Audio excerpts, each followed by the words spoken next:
তো বন্ধুরা, আজকে আমরা ডিগ্রি সম্বন্ধে জানবো। ডিগ্রি কাকে বলে, ডিগ্রি কয় প্রকার, এবং ডিগ্রি যে পরিবর্তন করা যায় কিভাবে, সেটাও আমরা আজকে শিখবো। তো বন্ধুরা, ডিগ্রি ডিগ্রি মানে তোমরা বন্ধুরা মনে রাখবে যে এটা কিন্তু অ্যাডজেক্টিভ বা বিশেষণের সাথে সম্পর্কিত। আমরা গত ক্লাসে পড়েছিলাম কি, কেস বা কারক। কারক কার সাথে সম্পর্কিত ছিল? ভার্বের সাথে। এবারে ডিগ্রি হচ্ছে অ্যাডজেক্টিভের সাথে সম্পর্কিত। তাহলে ডিগ্রি কাকে বলে? দেখো, the amount of comparison is called degree. অর্থাৎ ডিগ্রি হচ্ছে কি, কোন তুলনার পরিমাপকে আমরা ডিগ্রি বলে থাকি। অর্থাৎ ধরো আমি কাউকে একটা তুলনা করছি, সেটা দুজন ব্যক্তির সাথে হতে পারে বা অধিক ব্যক্তির সাথে হতে পারে। তুলনার যে পরিমাপক সেটাকেই ডিগ্রি বলছে। ডিগ্রি প্রধানত বন্ধুরা তিন প্রকার। কি কি? Positive degree, comparative degree, superlative degree. Positive degree মানে তুলনাহীন, এটা তুলনা কারোর সাথে হবে না। দ্বিতীয়ত কি, কম্পারেটিভ ডিগ্রি, দুটোর সাথে তুলনা হবে, দুটির মধ্যে তুলনা হবে। আর সুপারলেটিভ ডিগ্রি কি, দুইয়ের অধিক ব্যক্তি, বস্তু, প্রাণী ইত্যাদির সাথে তুলনা হবে। এবারে দেখো, আমি একটি সেন্টেন্স লিখেছি, the tiger is a strong animal. Strong মানে কি বন্ধুরা? শক্তিশালী। দেখো, এখানে আমি বললাম যে বাঘটি একটি শক্তিশালী প্রাণী বা জন্তু। আমার একটা সেন্টেন্স লিখেছি, দেখো, the lion is stronger than the tiger. অর্থাৎ সিংহ হচ্ছে বাঘের চেয়ে আরো শক্তিশালী। তাহলে এখানে তুলনা হচ্ছে, দেখো, একটা সিংহের সাথে কার? বাঘের। তাহলে এখানে প্রথম সেন্টেন্সটা কারোর সাথে কারো তুলনা ছিল কি? ছিল না। প্রথমে বলা হয়েছিল কি, যে বাঘ হচ্ছে শক্তিশালী প্রাণী। দ্বিতীয় সেন্টেন্সটা বলা হলো যে বাঘের চেয়ে সিংহ শক্তিশালী প্রাণী। আবার দেখো, তৃতীয় সেন্টেন্সটা বলছে the elephant is the strongest of all animals. Elephant বা হাতি হচ্ছে কি সব প্রাণীদের থেকে শক্তিশালী। তাহলে দেখো, অফ অল অ্যানিমেলস মানে সব প্রাণী। সব প্রাণী মানে দুটো প্রাণী নয় কিন্তু, সব প্রাণী মানে পুরো প্রাণী গোষ্ঠীটাকে বোঝানো হচ্ছে। তাহলে পুরো প্রাণী গোষ্ঠীর সব থেকে শক্তিশালী কে? বাঘ। তাহলে দেখো, এর ফর্ম গুলো প্রধানত কি কি হয়? ইয়ার যোগে হয় আর ইএসটি যোগে হয়। ইয়ার কখন হয়? কম্পারেটিভ ফর্মে ইয়ার হয়। আর ইএসটি কিসে হয়? Superlative form.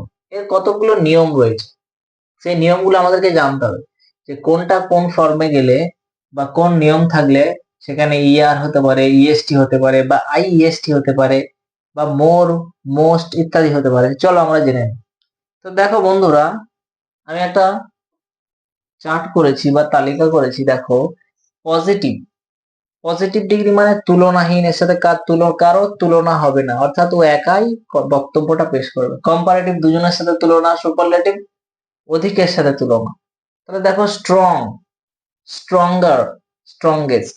স্ট্রং মানে শক্তিশালী, স্ট্রঙ্গার মানে আরো শক্তিশালী, স্ট্রংগেস্ট মানে সব থেকে শক্তিশালী।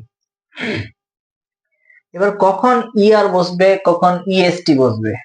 কম্পারেটিভে সাধারণত ইয়ার বসে আর সুপারলেটিভ ইএসটি, কিন্তু কখন বসবে এটাই প্রশ্ন। এটা বসার কয়েকটি নিয়ম রয়েছে বন্ধুরা। যখন দেখবে কোনো অ্যাডজেক্টিভের সিলেবেল, সিলেবেল মানে তোমরা সকলেই জানো, তা আমি বলে দিই।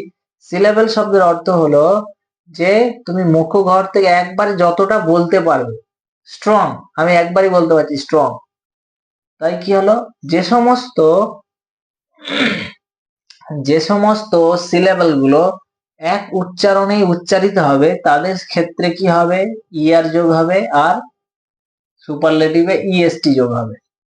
মনে থাকবে, মানে যে সমস্ত সিলেবাল গুলো একবারই উচ্চারণ হবে, স্ট্রং, টল ইত্যাদি, এগুলো কি হবে?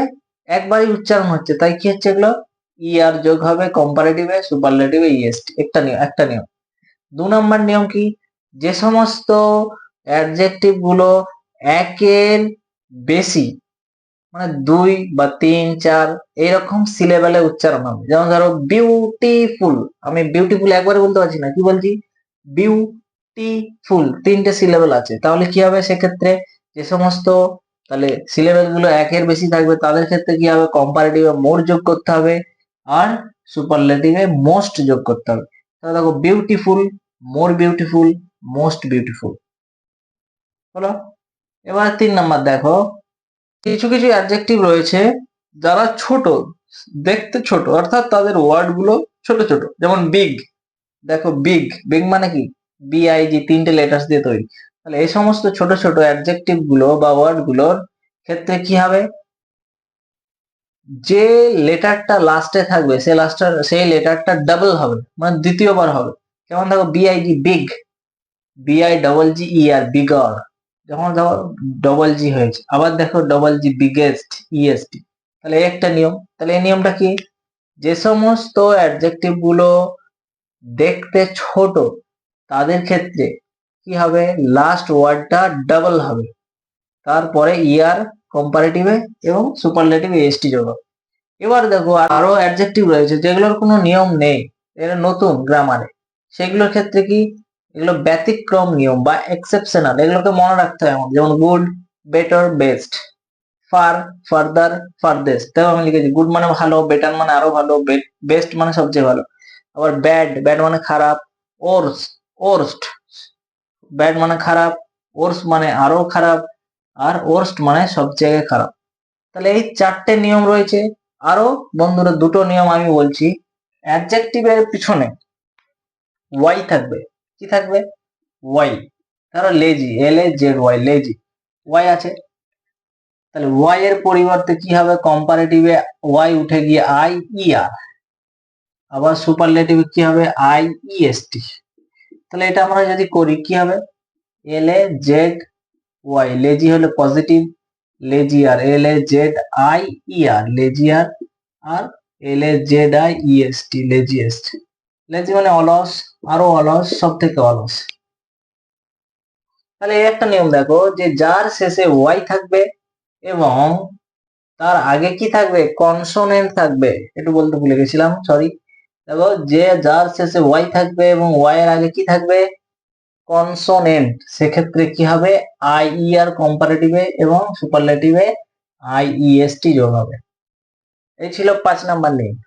6 নাম্বার নিয়ম কি বন্ধুরা, 6 নাম্বার নিয়ম একই, যার শেষে ওয়াই থাকবে কিন্তু তার আগে ভাওয়েল থাকবে। কি থাকবে, ভাওয়েল। তার ক্ষেত্রে কি হবে, ER আর EST। যদি আমরা বলি গ্রে, গ্রে মানে কি, ধূসর। দেখো ওয়াই আছে কিন্তু তার আগে কি আছে, ভাওয়েল আছে।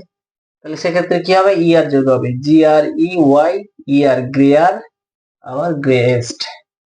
তাহলে এই ছিল ডিগ্রির পজিটিভ থেকে কম্পারেটিভ, কম্পারেটিভ থেকে সুপারলেটিভ ফর্ম চেঞ্জ করার একটা নিয়ম বা পদ্ধতি। আশা করি তোমাদের ভিডিওটা ভালো লাগবে। যদি না বুঝতে পারো তাহলে তোমরা কমেন্ট বক্সে কমেন্ট করে আমাকে জানাতে পারো।